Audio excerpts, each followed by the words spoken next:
Hello दोस्तों, मैं फिर से आ गई हूँ नई कहानी लेके। आई होप ये कहानी आप लोगों को अच्छी लगेगी। तो बिना लेट किए हुए हम लोग कहानी को शुरू करते हैं और देखते हैं इस कहानी में आज है क्या। तो चलिए हम लोग बिना बात किए हुए कहानी को शुरू करते हैं। मेरा पति संजय एक कंपनी में काम करते थे और वो बाहर काम पर रहते थे, इसीलिए मैं अपनी जेठानी के कमरे में सोती थी। मेरे पति के ना रहने पे मुझे अब कंट्रोल नहीं हो रहा था। एक दिन मेरे ममेरे देवर हमारे घर आए हुए थे। वह बहुत ही जवान और सुंदर थे। एक रात मैंने देखा कि अपनी जेठानी के कमरे में नहीं थी। मैं उन्हें ढूंढने लगी। मैंने देखा कि जिस कमरे में मेरे ममेरे देवर सोए हुए थे उस कमरे की लाइट जली हुई है और अंदर से कुछ अजीब सी आवाज़ आ रही थी। जब मैंने गेट के छेद से झांक कर देखा तो मेरे होश उड़ गए, क्योंकि वह तो मेरी जेठानी उन लोगों के साथ में देखकर मुझसे भी कंट्रोल नहीं हुआ और मैं दरवाज़ा खोलकर अंदर चली गई। फिर उसने मुझे और मेरी देवरानी दोनों को शुरू होती है असली वाला कहानी। तो आप लोग सुनिएगा। मेरा नाम रवीना है और मैं उत्तर प्रदेश से हूँ। हमारी अभी शादी हुई है। हैप्पी फैमिली है, जिसमें मेरा पति और मेरी जेठानी सास ससुर रहते थे। मेरी पति नोएडा में ITI कंपनी में काम करता है और वह केवल 2-3 महीने से घर पर आता है। हमारा घर लगभग 200 गज से बना हुआ है। मैं ज़्यादातर समय अपनी जेठानी के साथ बिताती हूँ और हम दोनों ही एक ही कमरे में सोते हैं, क्योंकि जैसा कि मैंने पहले बताया कि हमारे पति यहाँ नहीं रहते हैं, वो काम से बाहर जाते हैं और एक बार आ ही पाए हैं शादी के बाद। इसीलिए मेरी जेठानी जी ने मेरे साथ उसी कमरे में सोती थी और मेरे सास ससुर अपने एक अलग कमरे में सोते थे। ससुर का कमरा हमारे कमरे से पास ही था। मेरे सास ससुर की उम्र 50 से 48 साल के बीच होगी, लेकिन वे अभी भी जवान और हैंडसम दिखते थे। एक रात मैं पानी पीने के लिए उठी, तब रात को जब देखी तो मेरा मन पानी पीने के लिए कहा। उस समय घड़ी में जैसे ही देखे तो 1 बज रहे थे। मेरी जेठानी तो बहुत गहरी नींद में सोई हुई थी और मुझसे कुछ पता नहीं। जैसे मैं पानी पीने उठी तो मेरे सास ससुर के कमरे में अलग अलग तरह की आवाज़ सुनाई दे रही थी। जब मैंने ध्यान से सुना तो आवाज़ें थोड़ी अलग थी। मेरे सास ससुर के कमरे की दीवार में एक रोबा था। जब मैंने दीवार के बीच रोबा को देखा तो उनके कमरे में हल्की लाइट जल रही थी। इसके बाद मैंने देखा कि उन दोनों इतनी रात को बातें कर रहे हैं। थोड़ा अजीब महसूस हुआ। उस वक्त मुझे लगा कि किसी औरत के लिए पति की कमी क्या होती है। मैं पानी पीकर वापस आ गई और अपने कमरे में बाहर सोने के लिए चली गई।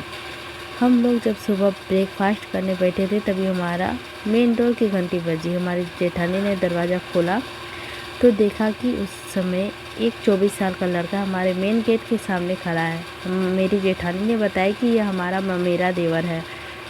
यह एक कंपनी में जॉब करके आए थे और इसी की वजह से हमारे यहाँ रहने के लिए आए थे।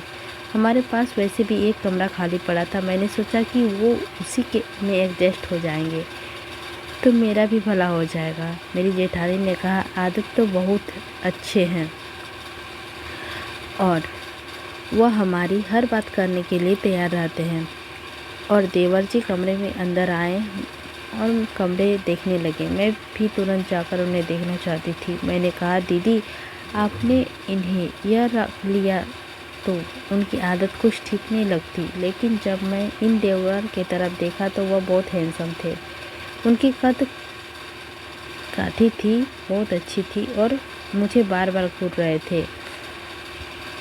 उनका नज़रिया कुछ ठीक नहीं था, तिरछी नज़रों से देख रहे थे मुझे। मैंने दीदी से कहा, कोई बात नहीं है, आप एक कमरा में रहने दे दो। वैसे भी भाई खाली पड़ा रहता है और हमें भी चीज़ की ज़रूरत होगी तो काम कर दिया करेंगे। मेरी दीदी ने मुझसे यह बात बोली और मैं मान भी गई और कहा, ठीक है।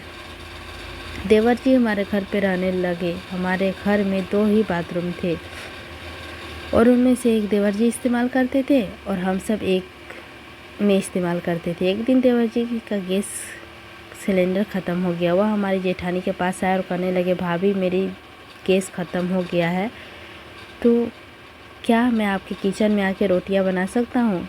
तो जेठानी जी ने हाँ बोल दिया।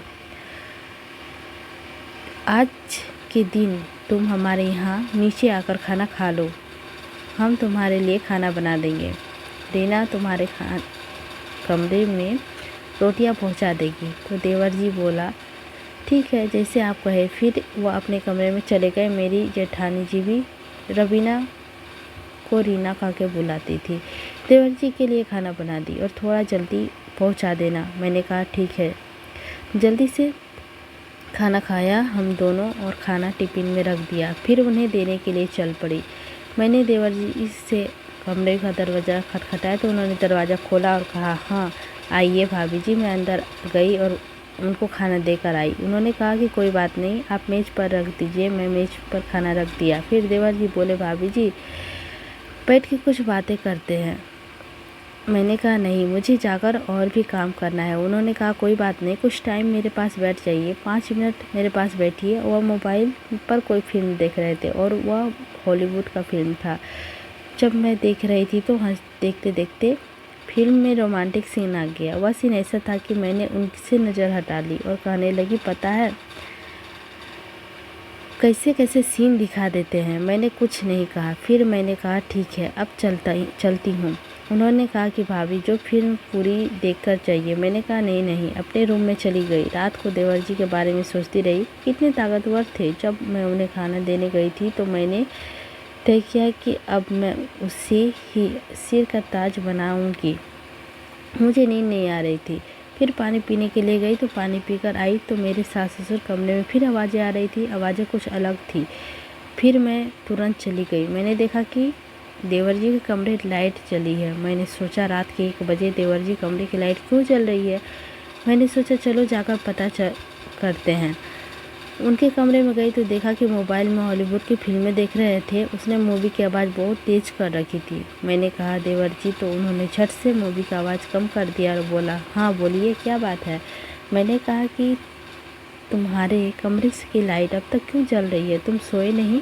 वो बोले नींद नहीं आ रही थी इसीलिए मोबाइल देखने लगा था। उन्होंने कहा कि आप अभी तक सोए नहीं? मैंने कहा हाँ, मुझे भी नींद नहीं आ रही थी इसीलिए देख रही थी कि तुम्हारे कमरे की लाइट जल रही है। उसने कहा चलो मैं देखती हूँ। फिर वह बोले आ बैठो। मुझे नींद नहीं आ रही थी। मैं देवर जी के पास बैठ गई। जैसे ही मैं उनके पास बैठी उसने तो फिल्म बंद कर दी। उनका फ़ोन उसी चल रहा था। शायद उनके जाने के बाद छोड़ दिया था। मेरी नज़रें में फ़ोन पर पड़ी। कुछ महसूस होने लगा। मैंने चुपके से उनके फ़ोन पर नज़र डाली तो बॉलीवुड के फिल्म देखने लगे। देवर जी को पता चला कि मैं चुपके से उनके फ़ोन में फिल्म देख रही हूँ। उन्होंने फ़ोन उठाया और भाभी जी को देखने के लिए हाँ बोल दिया। फिर हम दोनों साथ में मूवी देखना शुरू कर दिए। फिल्म बहुत अच्छी थी। आपको कैसे बताऊं, फिल्म में रोमांटिक सीन देखते देखते देवर जी मेरे हाथ रख दिया करते थे। मेरे शरीर करंट से दौड़ जाता था। बाहों में उठाकर दूसरी जगह बैठ गई।